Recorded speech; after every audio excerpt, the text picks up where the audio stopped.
यही है, हमारा मानना है कि भारत और चीन के संबंधों का महत्व केवल हमारे लोगों के लिए ही नहीं, लेकिन वैश्विक शांति, स्थिरता और प्रगति के लिए भी हमारे संबंध बहुत अहम है।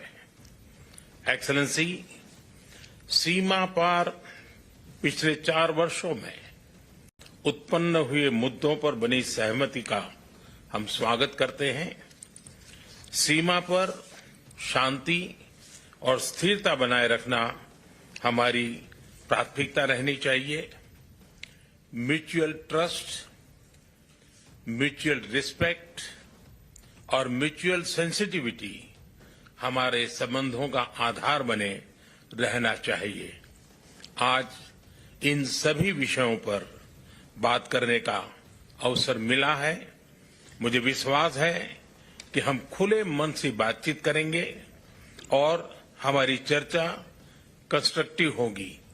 धन्यवाद।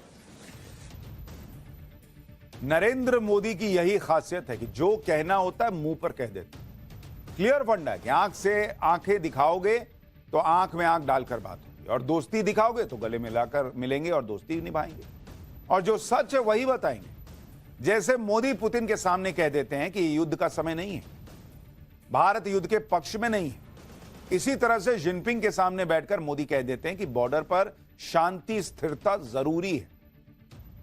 अगर मोदी जिनपिंग के सामने बैठकर यह बात कह रहे हैं तो यह बात इसलिए कह रहे हैं क्योंकि चीन भी किसी गलतफहमी में ना रहे कि दोस्ती की आड़ में वो कुछ भी कर सकता है। जो भी मुद्दे हैं उसे बैठकर सुलझाना होगा, भारत को यकीन भी दिलाना होगा, क्योंकि बहुत लोग भारत में चीन पर भरोसा नहीं करते।